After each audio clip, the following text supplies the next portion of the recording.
Baik, Assalamualaikum warahmatullahi wabarakatuh.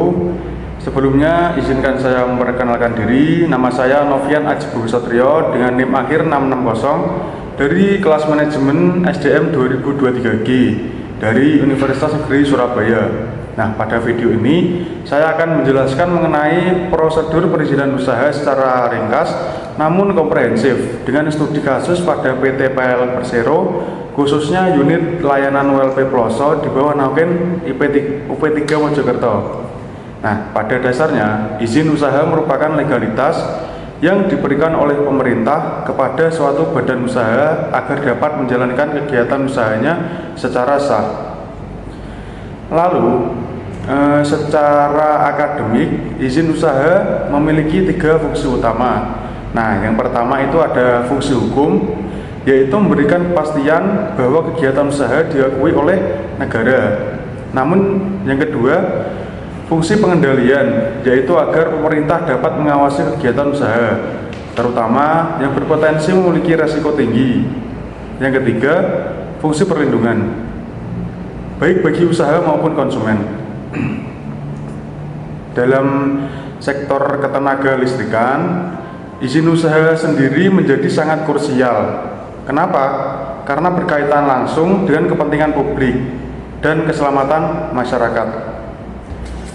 Selanjutnya pada sektor listrik, izin utama yang dimiliki oleh perusahaan, misalnya seperti tempat magang saya yaitu PLN, adalah nomor induk berusaha atau NIB melalui sistem OSS. Izin usaha penyediaan tenaga listrik atau IUPTL, serta izin teknis dan standar keselamatan. IUPTL merupakan izin inti yang memungkinkan perusahaan menjalankan kegiatan penyediaan tenaga listrik kepada masyarakat. Selain itu, terdapat pula klasifikasi seperti IUPTLU untuk kepentingan umum dan IUPTLS untuk kepentingan sendiri.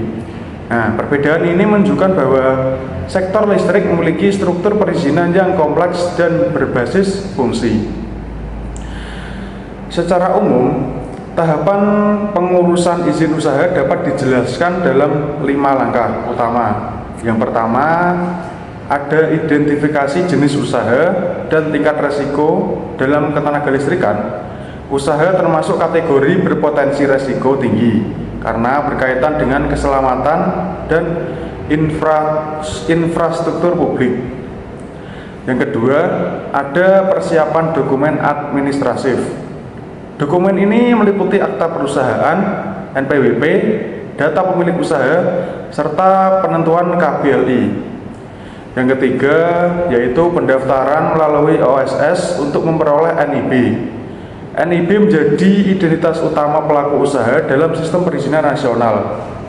Lalu yang keempat, pengajuan izin sektor khusus, yaitu IUPTL. Pada tahap ini, perusahaan harus melampirkan dokumen tambahan seperti studi kelayakan usaha, kajian teknis dan operasional, serta rencana pembangunan dan pengoperasian. Hal ini menunjukkan bahwa izin usaha di sektor listrik tidak hanya administratif, tetapi juga berbasis analisis teknis dan kelayakan. Nah, yang kelima yaitu verifikasi dan pemenuhan komitmen. Pemerintah akan melakukan evaluasi sebelum izin diterbitkan secara penuh. Nah, kemudian dalam struktur organisasi PLN terdapat beberapa tingkatan, yaitu unit induk distribusi, lalu UP3 atau unit pelaksana pelayanan pelanggan, dan ULP atau unit layanan pelanggan. Misal seperti ULP Ploso ini merupakan bagian dari UP3 Mojokerto yang berfungsi sebagai unit operasional yang langsung berinteraksi dengan pelanggan.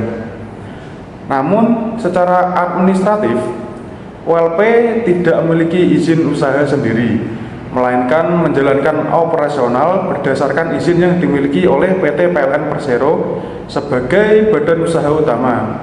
Nah, artinya seluruh kegiatan di ULP Ploso sendiri merupakan implementasi dari IUPTL yang dimiliki PLN, standar operasional perusahaan dan regulasi pemerintah di sektor ketenaga listrikan.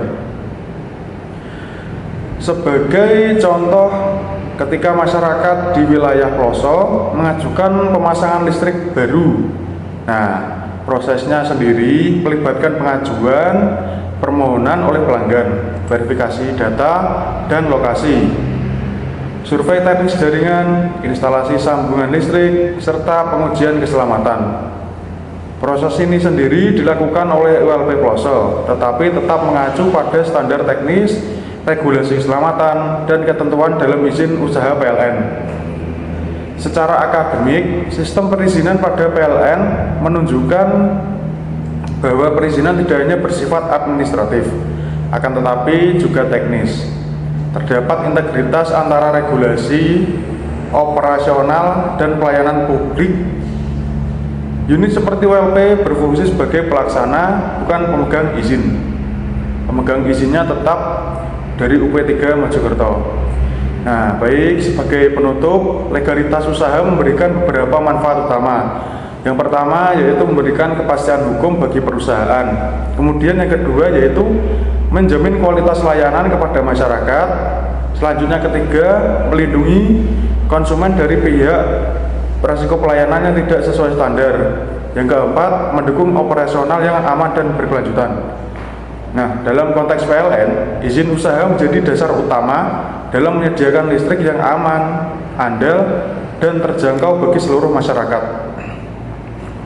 Nah, baik, demikian penjelasan dari saya mengenai prosedur perizinan usaha dengan studi kasus tempat magang saya, yaitu pada PT PLN Persero, khususnya ULP Pelosok di bawah naungan UP3 Mojokerto. Terima kasih atas perhatiannya. Bila ada salah kata atau apapun mohon dimaafkan. Bila istafiq walhidayah, wassalamualaikum warahmatullahi wabarakatuh.